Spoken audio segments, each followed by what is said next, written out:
Ok, aquí cuidado al copiar, porque ahora tenemos tres números, x1, x2, x3. Números no son, por lo general, tensores, son escalares.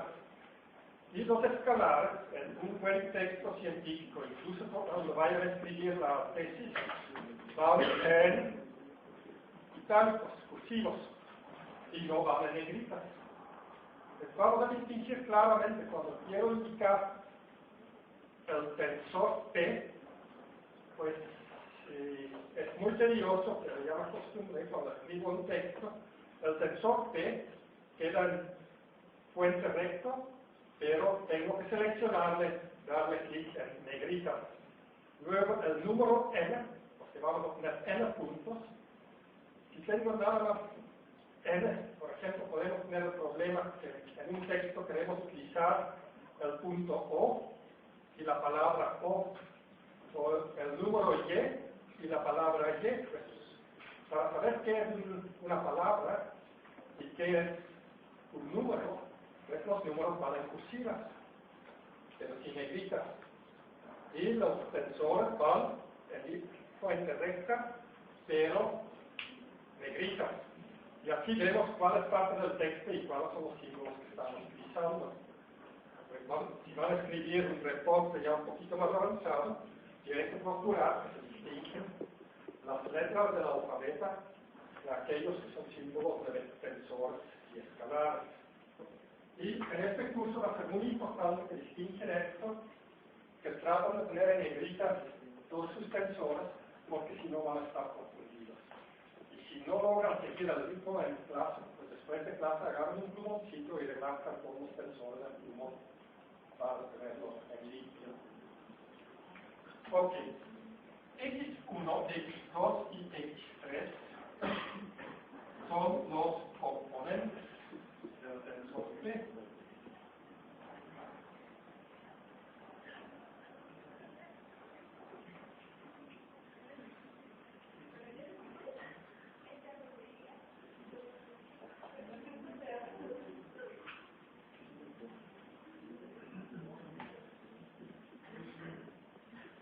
Pero son escalares. Cada componente me dice cuántas veces tengo que tomar E1 para tener el componente horizontal de P.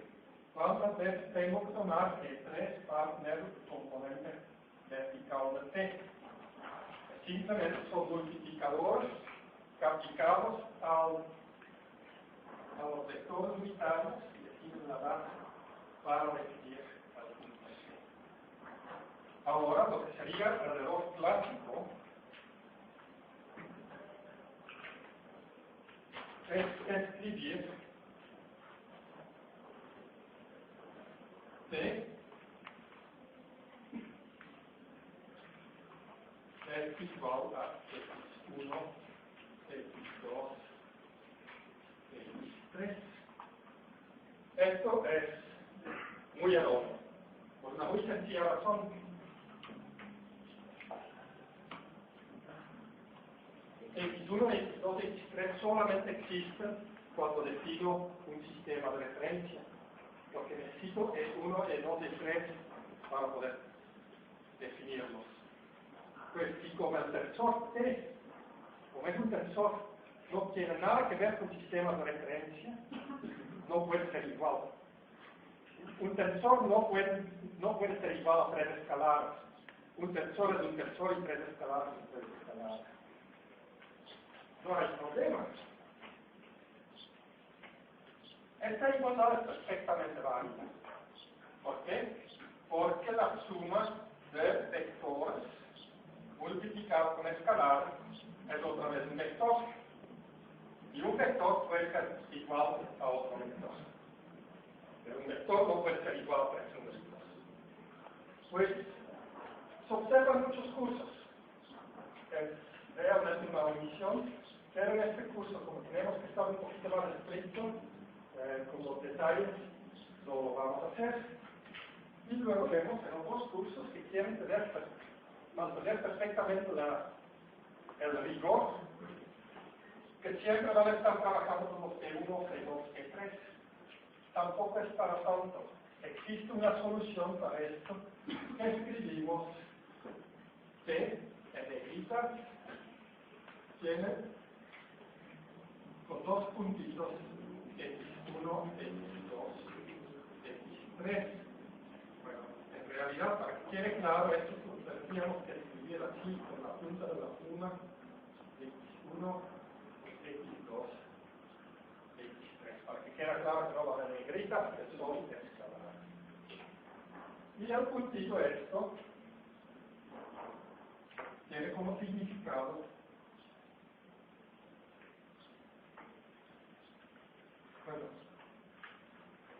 tiene como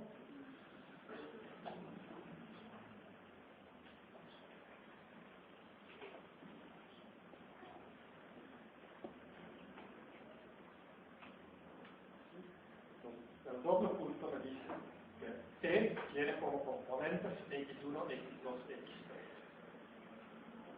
Y de esta manera no tengo que meterme en líos escribiendo siempre el 1, el 2, el 3, pero pues tengo una notación compacta, pero no estoy haciendo el pecado matemático de decir que un tensor es igual a 3. Y esto es interesante recordar a lo largo de todo el curso, porque en muchas ocasiones va a ser importante que el tensor no depende del sistema de referencia. Pues de la misma manera,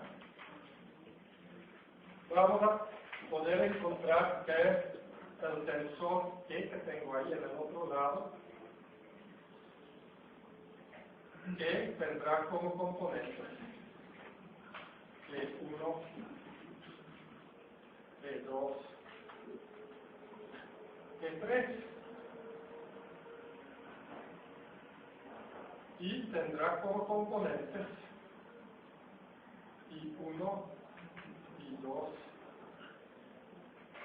I3. Es un vector cuyos componentes dan la magnitud de la corriente en las diferentes direcciones del sistema de referencia. Pues estos, colectivamente, los conocemos como tensores de rango 1. Los tensores de rango 1 se van a representar en un sistema cartesiano en 3 dimensiones con 3 componentes. Si hablamos de relatividad general, el sistema de referencia va a tener 4 componentes.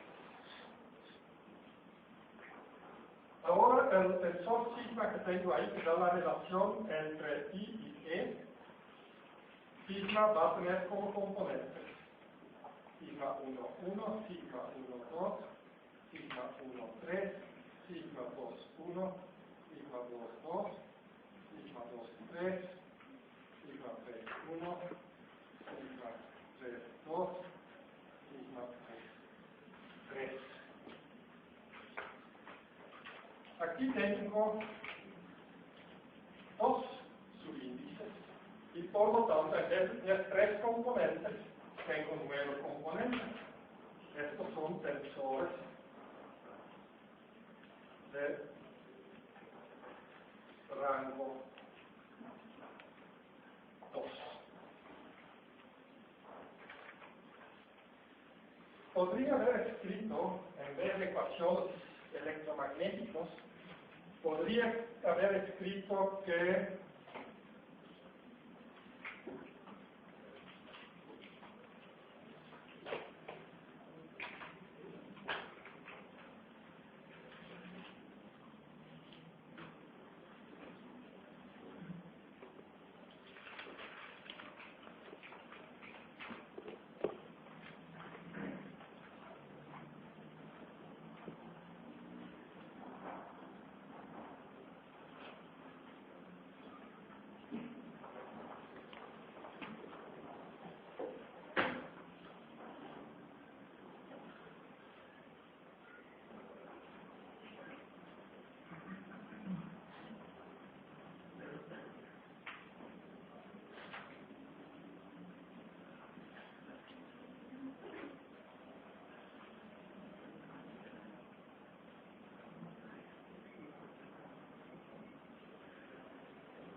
los símbolos, pero después vamos a definir cuáles son estos productos, puntos y otros asuntos.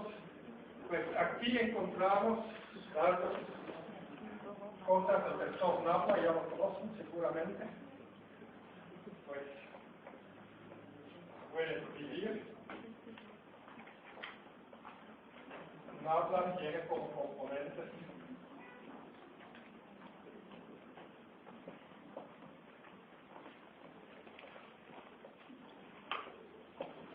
no es estrictamente un tensor, es un operador, y porque no describe un campo ni una propiedad, sino describe cómo transformar el campo en otro campo. Pues, pero queda claro que tiene tres componentes del tensor de rango 1.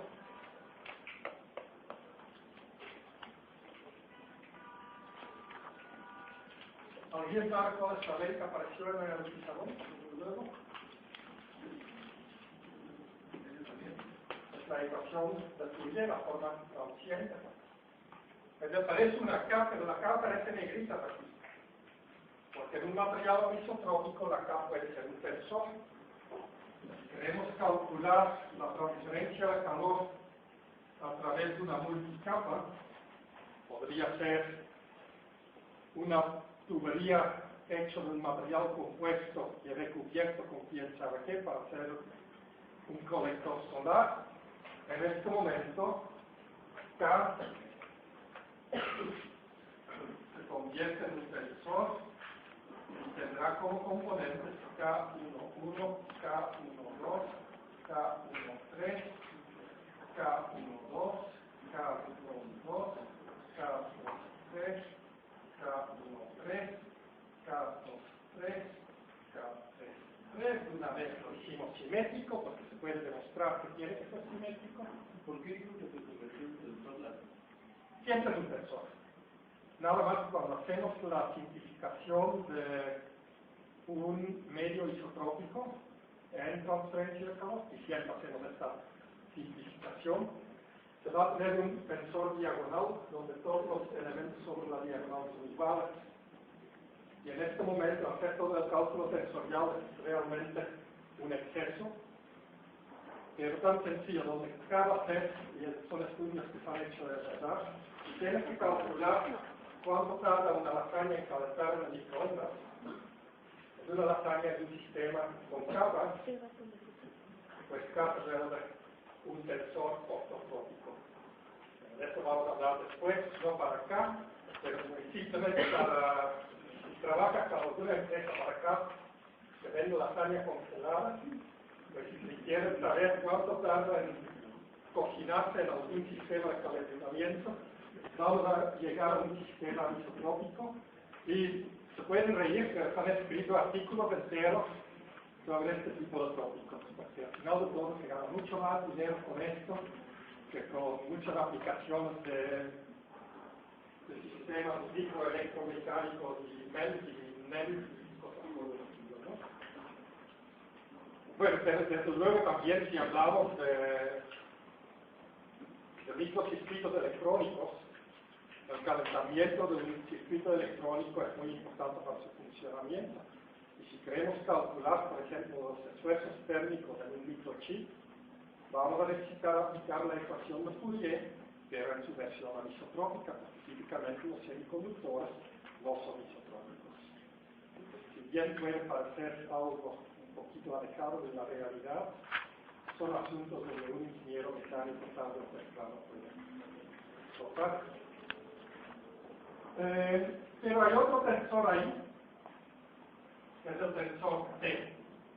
Y T tiene componentes T. Es decir, T es un escalar.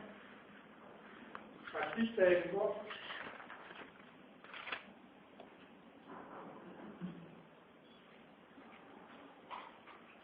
tres a la 1 elementos. Aquí tengo 3 al cuadrado elementos. O rango 2. Aquí tengo 3 a la 0 es un elemento. Pues este tensor tiene rango 0.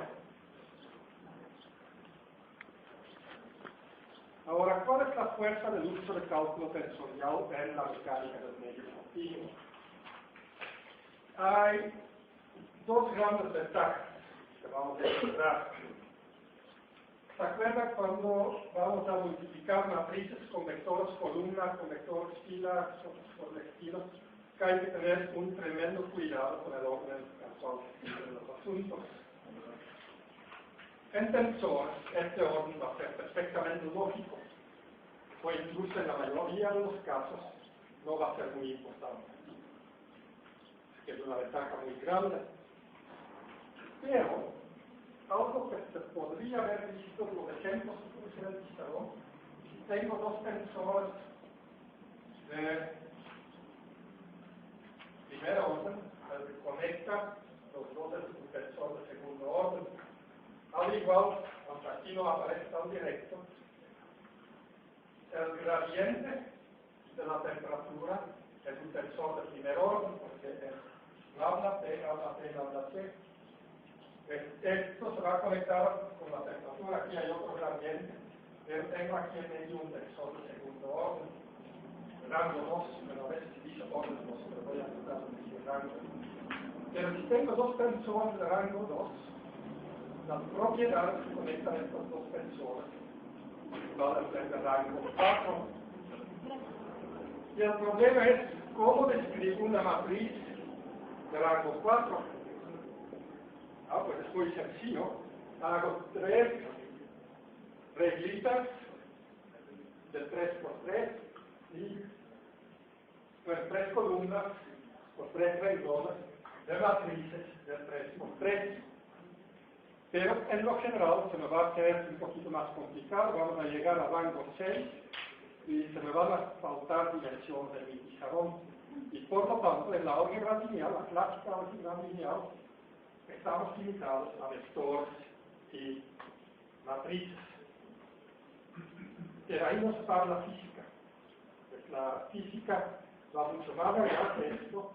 Típicamente en mecánica de sólidos llegamos a tensores de rango 4, en estudios de dislocaciones llegamos a rango 8, en electromagnetismo a rango 4, pero hay ciertas áreas de la física donde llegamos también a rangos de 6. Y queremos poder extender el concepto. Y por lo tanto, por lo general, si voy a escribir ahora, voy a decir los ejemplos, puedo escribir que T en negrita tiene como componentes X, Y. Y ahora tengo que especificar que Y va de 1 a 3. Aquí el doble punto, como viene con las flechas, toma valores de 1 a 3. Pues el K que acaba de escribir, el tensor de coeficiente de transferencia de calor, K tendrá como componentes K y J con I, J de 1 a 3. Ahora, el hecho de que I y J van de 1 a 3 sigue automáticamente del hecho de que no estoy haciendo ningún estudio de la relatividad y por lo tanto sabemos que hay 3 dimensiones de nuestro mundo. Pues es redundante.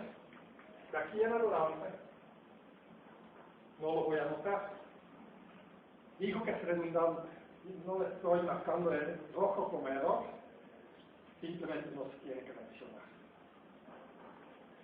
Si vamos a estudiar teoría de la relatividad, vamos a encontrar que al inicio del curso el profe dice I va de 1 a 4, para tomar en cuenta la dimensión del tiempo.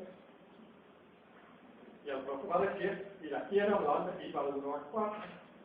Y no sé si hay alguien que está estudiando teoría de cuerdas y que lo enseña a sus estudiantes de maestría en física, Pero ahí el profe va a decir, en la teoría de fulano, y va de 1 a 11, y en el resultado, y va de 1 a 13. Y como hay dos diferentes opciones, va a tener que repetir al inicio de cada clase. Hoy hablamos de la teoría de fulano y I va de 1 a 11. Para nosotros no hay problema. Hay tres dimensiones de nuestro mundo y no lo tenemos que repetir.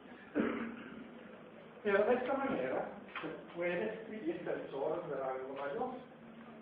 Por ejemplo, el tensor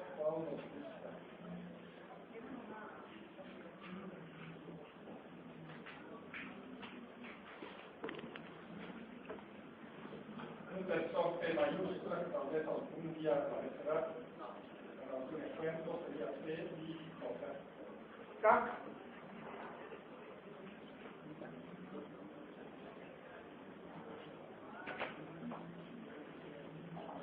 Este tensor tiene rango 3, como lo sabemos, porque tiene 3 subíndices. ¿Cuántos elementos tenemos aquí? Pues I va a variar de 1 a 3, J de 1 a 3, K de 1 a 3, pues 3 por 3 por 3, 3 a la 3 es 27.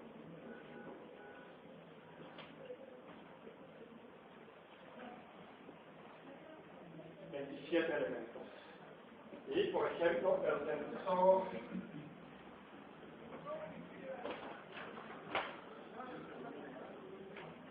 C mayúscula evita tendrá como componente E, I, J, K, L. Esto después va a ser el tensor de constantes elásticas, pero no nos interesa en este momento. Este tiene rango 4, otro 3, tanto 3 a la 4 es 81.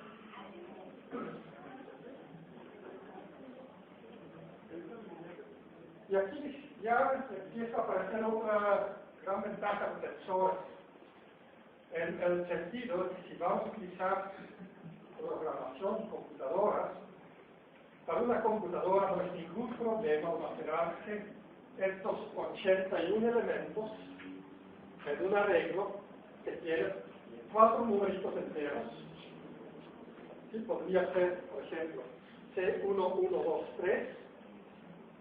Pues en la memoria de la computadora se tiene el número 1123 seguido por el valor del coeficiente. Luego se tiene el número 1131 seguido por el valor de C, 1132, etc.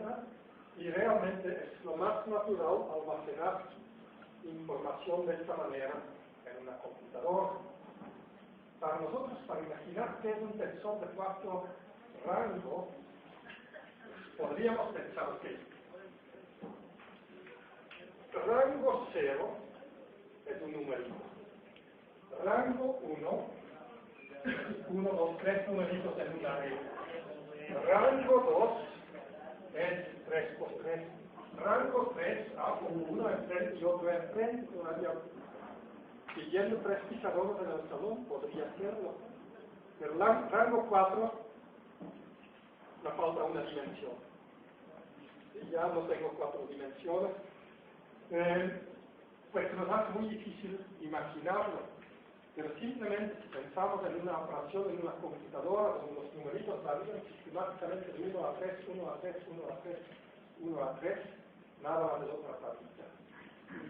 Y el concepto de cálculo tensorial se programa de manera muy eficiente, tanto en lenguajes relativamente básicos como Fortran, como en paqueterías muy avanzadas como matemáticas. Es muy rápido utilizarlo en computadora. Si vamos a tener que hacer la suma de productos de 81 números a mano, se vuelve un lío y nadie lo sabe hacer sin hacer pequeños errores de unidad. Desventaja, hacer un ejemplo de cómo se ve esto no tiene sentido. Se queda un poco en la letra, pero simplemente es un arreglo de 81 números que van a dar relaciones entre otros tensores. Hay dudas hasta este punto.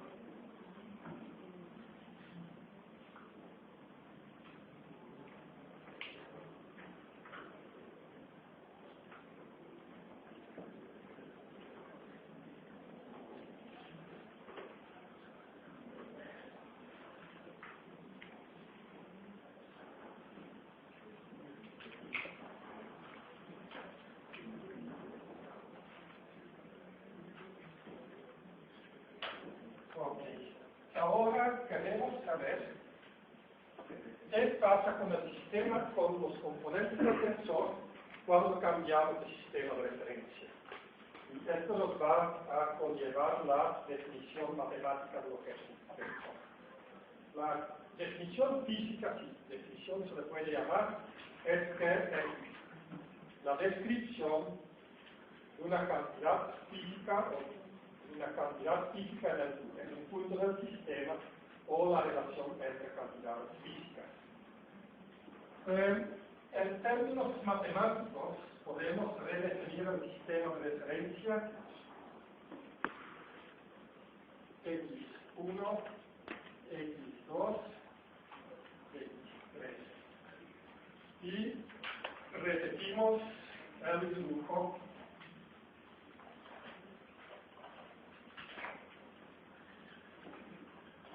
D1, D2,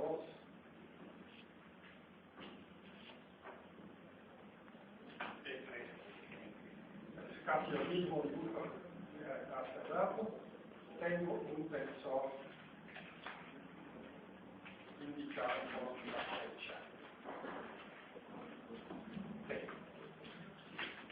Y B va a tener componentes de 1, de 2, de 3. Ahora queremos saber qué pasa si defino un nuevo sistema de referencia que está girado con respecto al primero.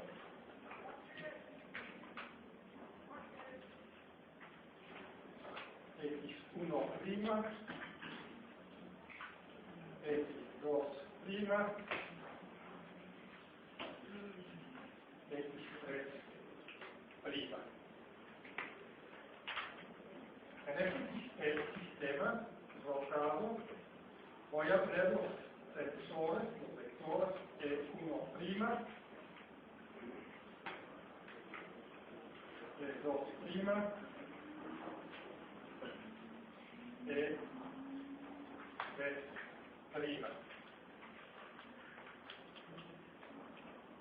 Si quieren otro color más, pueden poner sus en otro color para conseguirse algo. Y sabemos que P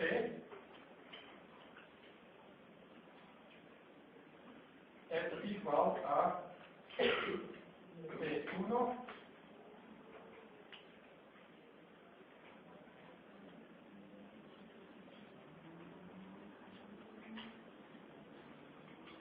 E1 más E2 E2. Procuren distinguir entre negritas y cursivas más E3 E3. Ahora quiero saber cómo se escribe este P, cuáles son los componentes de este P en el nuevo sistema de referencia. Queda claro que el tensor P, el verde que tengo ahí en el pizarrón, va a ser el mismo, porque el tensor no depende del sistema de referencia, pero sus componentes van a ser diferentes. Pues para saber cuáles son sus componentes, tendré que escribir P ya no en función de los E, sino de los E'. Y para hacer esto escribo que E1 es igual a N1, 1, E1' más N1, 2, E2' más N1, 3, E3'. Escribo la E, el vector unitario en dirección 1, pero con componentes del segundo sistema de referencia.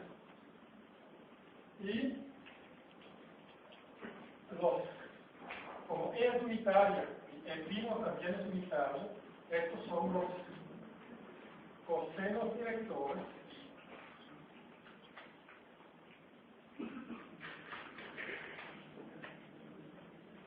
de E1 el sistema X', el sistema transformado.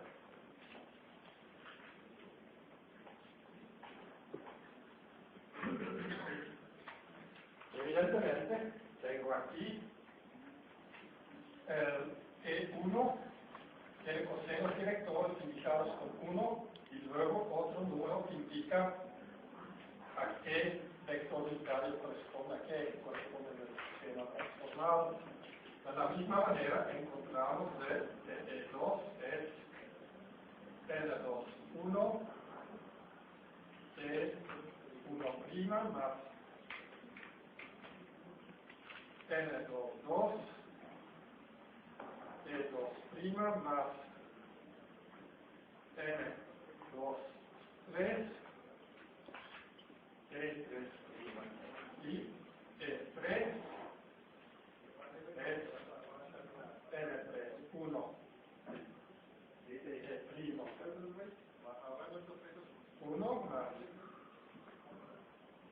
N3 2 T2' más N3 3 T3'.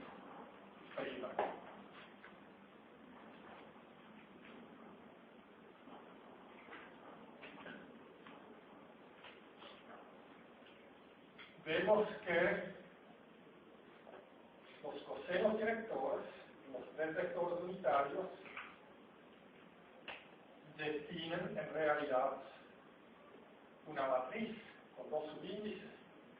Pues este se llamará el tensor de cosenos directores, aunque se podría discutir si es verdaderamente un tensor en el sentido físico. En el sentido matemático se comporta como tensor. Decimos tensor, pero algunos autores prefieren utilizar la matriz de cosenos directores. Ok, pues el trabajo ahora es sencillo. T es igual, pues escribimos que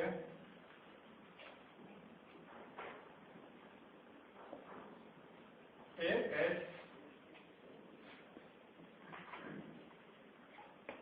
P1 N3'1 E1' más N1' más N12 E2' más N13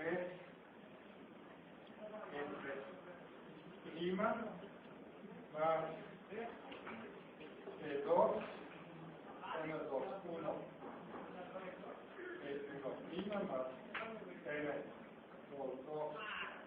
¿Podría ser un poquito más grande letra, por favor? Intentaré más N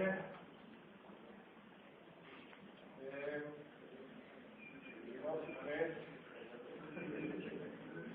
E3', pues más E3 N3'1 E1' más N32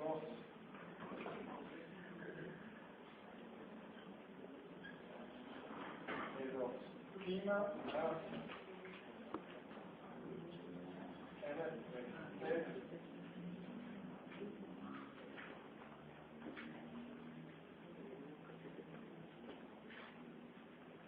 E3'. Perdón, tengo que mantener este todavía un poquito el orden, trataré de la siguiente tenerla más grande.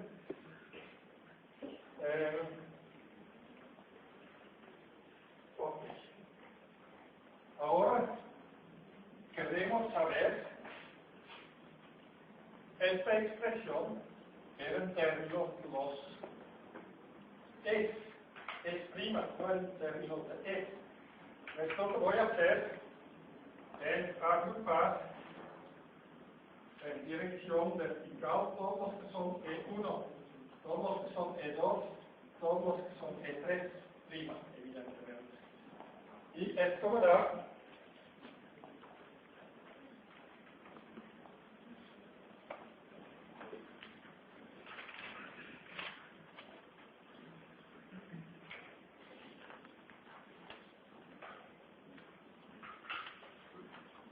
que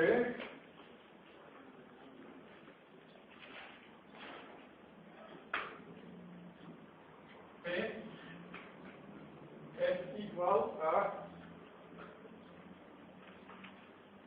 N11 P1 más N21 P2 más N31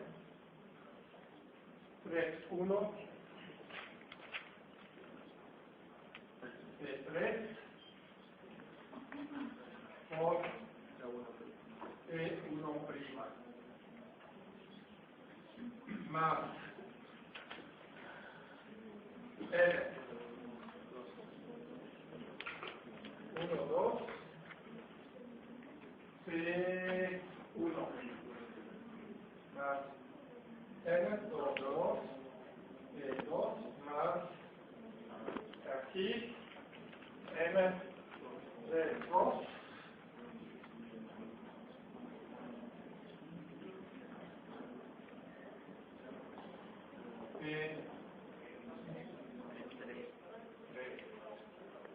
P2' más N13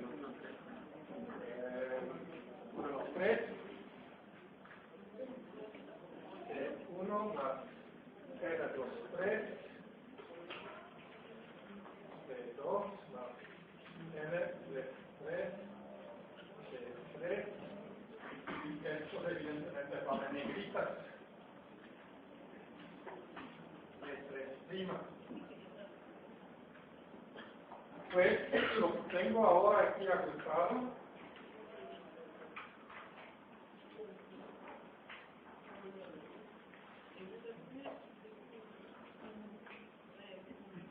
bueno, estos son los componentes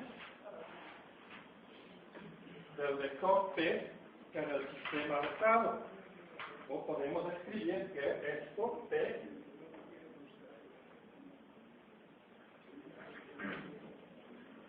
es igual a P1' P1'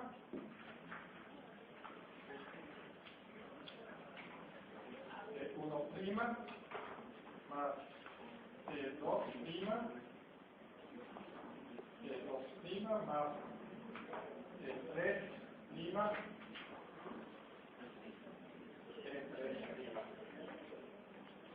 vemos que P1 es lo que tengo aquí, P2 es lo que tengo aquí, P3 es lo que tengo aquí. Y lo que tengo aquí tiene lo que tiene vector E3' con multiplicador. Todos los E2', todos los E1' sumados.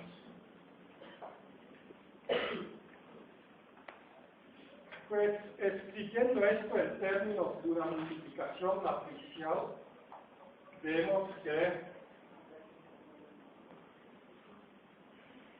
P1', P2', P3'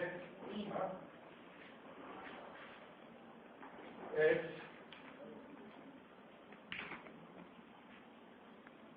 N11 N21 N31 N12 N22 N32 N13 N23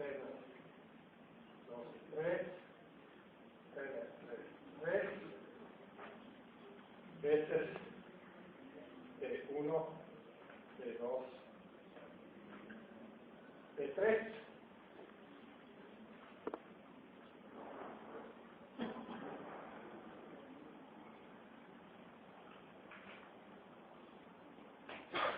Esto es práctico. El tensor de cosenos directores estaba definido 1, 1, 1, 2, 1, 3, 2, 1, 2, 2, 2, 3, y aquí lo tengo transpuesto. Y pues para no perder la concentración lo vamos a tener que manipular. Pero ahora, esto lo podemos llamar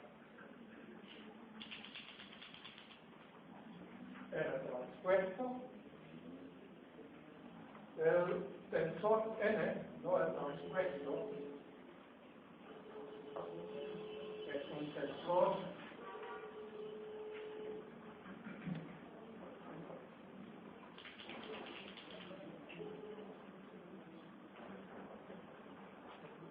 esto representa una rotación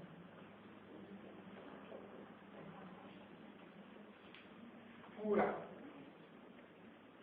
Y los matrices de rotación, tensores de cosenos directores, tienen una serie de propiedades especiales. Son ortonormales. ¿Cuáles son las propiedades de un tensor ortonormal?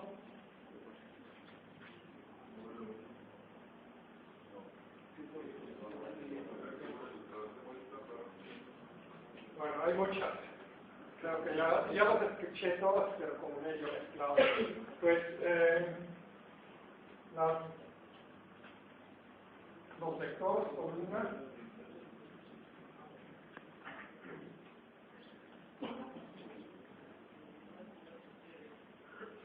son normales y ortogonales.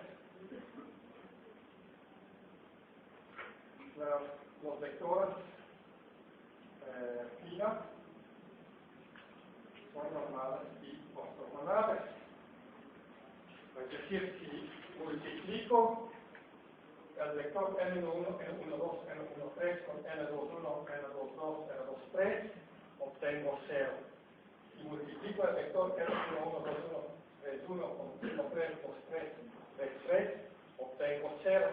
Si los multiplico con sí mismo, obtengo 1. Ortogonal y normal, y por lo tanto, ortonormal. Pero más importante es que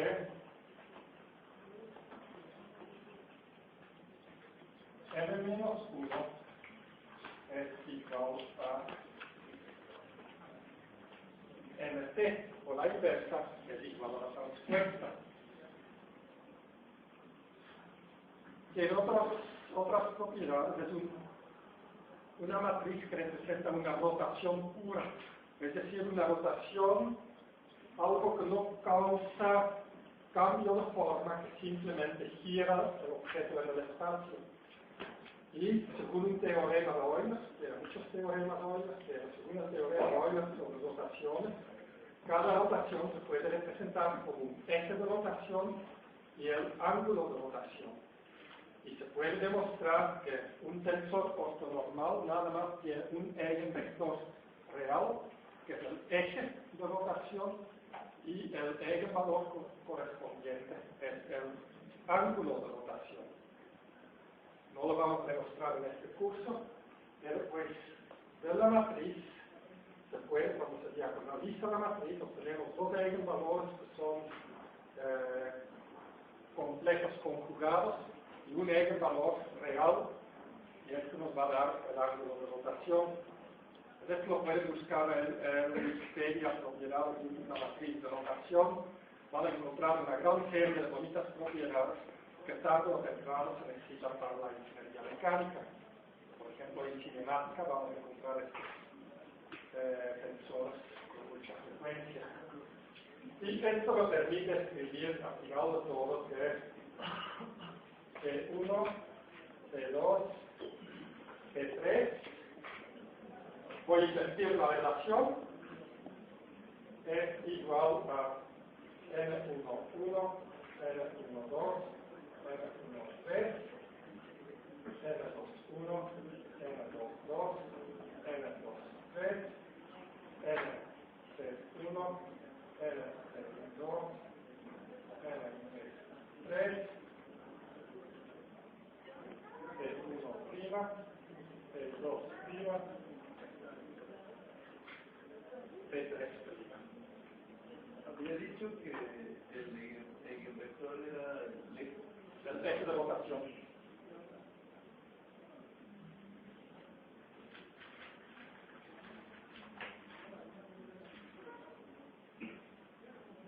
por ahí un par de chistecitos con las propiedades básicas de números complejos. Probablemente si lo quieren repasar, pues también se tiene que repasar. Pero esto es lo bueno de, por ejemplo, Wikipedia, que si revisamos el concepto de matriz de notación, y bien ahí, pues, anotación exponencial de números complejos, ya no sabemos qué es, pues le damos clic y recibimos lo que seguramente algún profesor les trató de explicar hace 3 o 4 semestres. Y así puede uno ir navegando a través de la enciclopedia para refrescar aquellos conceptos que han estudiado, pero que ya no lo tienen tan presentes. Y no es nada más para mis pobres alumnos, pues todo el fin de semana estaba estudiando números complejos porque nunca tomé el curso bien. Pues, si se necesita, pues hay que hacerlo. Pues y aquí aparece que tenemos el tensor de cosenos directores, lado izquierdo los componentes originales, lado derecho los componentes nuevos. Es decir, si se fijan bien, invertía el problema un poco, la idea era escribir los originales en los nuevos, lo que acabo de hacer es escribir los nuevos en términos, lo que quería hacer es los nuevos en términos de los originales, lo que hice es los originales en términos de los nuevos. ¿Por qué lo hago así? Pues para tener aquí el tensor de cosenos directores y los símbolos. Ok.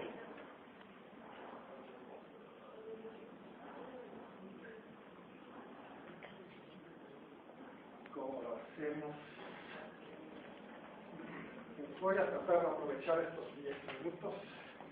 Ahora, todo lo que tenemos aquí es bastante extenso. Y hubiera sido interesante escribir, por ejemplo, que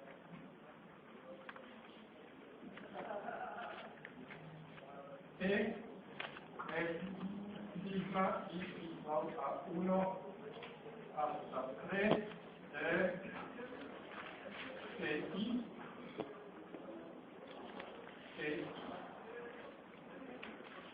Y aquí podría haber escrito que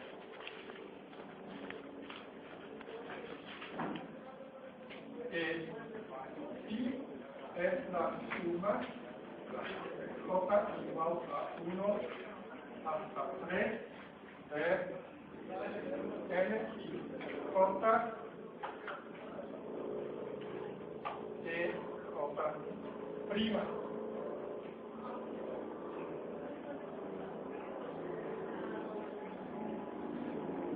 Por ahora de aquí, teniendo 1 a 3, no tengo que escribir 3 veces. E1 es la suma de J igual a 1 de N1J de J prima.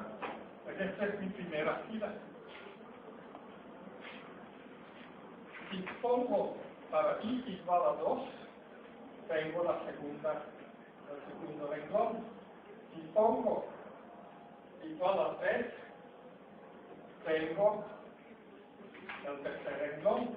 Pues en una sola fórmula escribo los 3. Ahora hay un punto aquí. Este físico, Einstein, le caía gordo escribir siempre las sigmas. Por la sencilla razón que estaba elaborando una teoría muy grande y pues le estaba costando en tinta un montón, pero peor que esto se tenía que imprimir.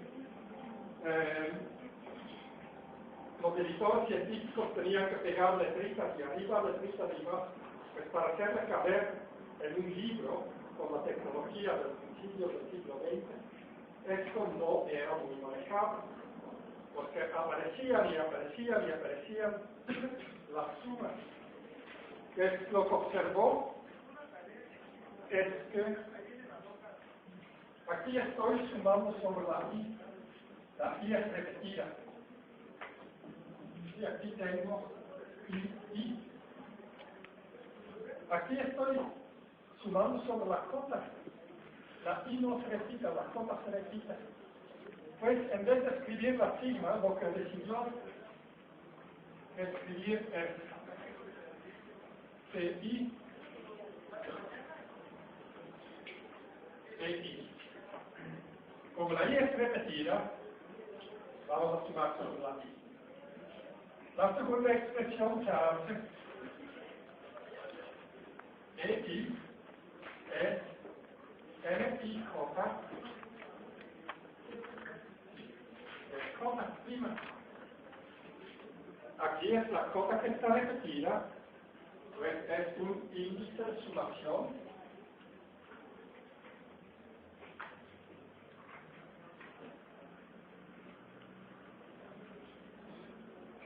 Y tengo I es un índice libre. Ahora esta diferencia, el índice de sumación significa cota sumar sobre cota, N, 2, 1, E1. 2, 2, E2, 2, 3, E3. El 3 es el que indica la suma. Y el 1, 2, 3 es el que tengo que variar sin sumar. Lo que significa que el índice libre significa que tengo tres ecuaciones. Tengo dos índices libres, voy a poner 3 por 3 ecuaciones, 9 ecuaciones. Y el índice de sumación indica cómo hacer la suma. Está repetido. Si tengo dos índices repetidos, tengo que... Aquí es una suma de 3 términos. Si tengo dos subíndices repetidos, voy a tener dos índices de sumación y va a ser una suma de 9 términos. Si tengo 4 subíndices repetidos, va a ser una suma de 81 términos. Ahora, utilizar esta convención es confuso. Y por lo tanto, más que nada al inicio del curso, para el final se les va a hacer muy fácil y van a estar muy contentos contar con esta convención para hacer cortos los cálculos. Pero en un inicio, si yo lo hago corto, ustedes en casa lo van a hacer largo. Porque si no lo hacemos otra y otra y otra vez, no vamos a saber qué se está escribiendo. A simple vista, al nivel que alcanzan en este momento, con excepción de algunos que sacaron 7 medio continuo, no queda claro que aquí tengo 3 ecuaciones que contienen 3 sumas, sumas de 3 elementos.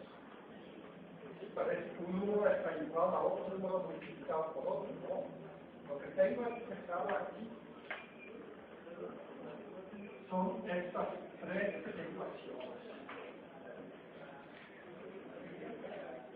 Una notación muy compacta, va a resultar muy práctica, pero que tiene que acostumbrarse a ver cuántas ecuaciones y cuántos términos hay en cada fórmula. Pero con esto se puede seguir esta ecuación. Ahora se escribe que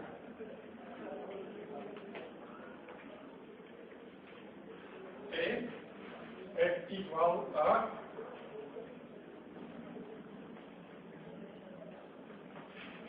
I, NIJ,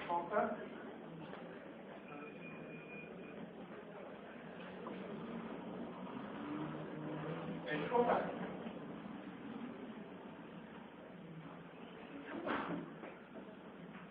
¿Cuáles son mis índices libres?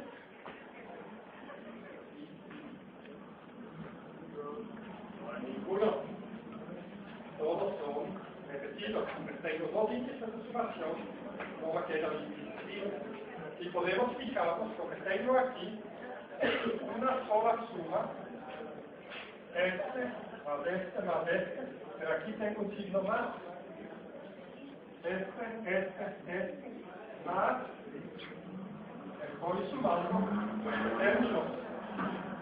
Como acabo de decir, tengo dos subíndices repetidos, no es decir, es la suma de 9 términos, y en el caso actual no tengo índice. Una sola suma. Aquí tenía el índice libre y 3 sumas. El tres sumas más pequeñas.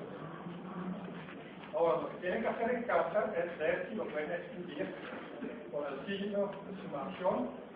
Evidentemente, la fórmula completa, la larga, ya la tengo aquí.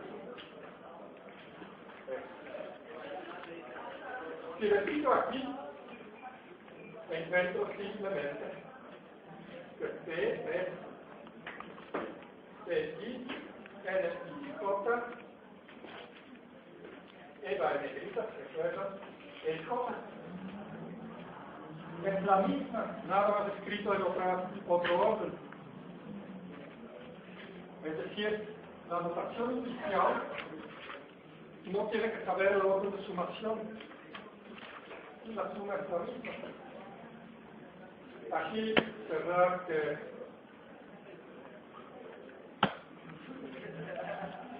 P, el tensor, es P' prima,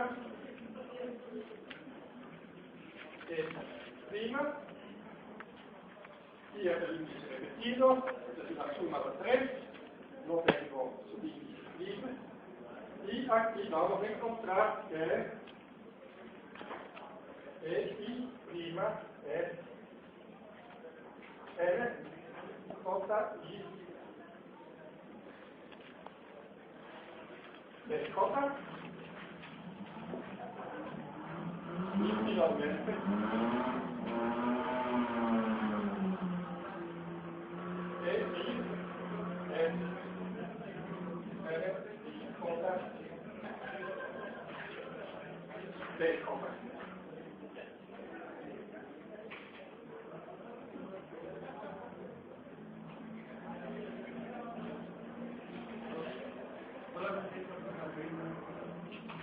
una prima.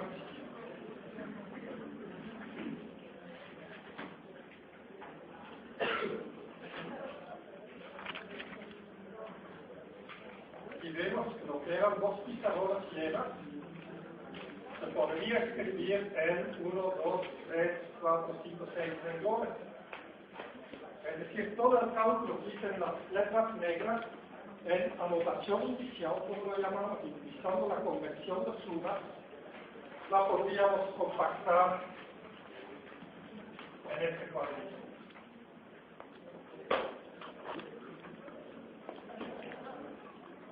Pero, digo, la gran ventaja es que es tremendamente útil, rápido y compacto.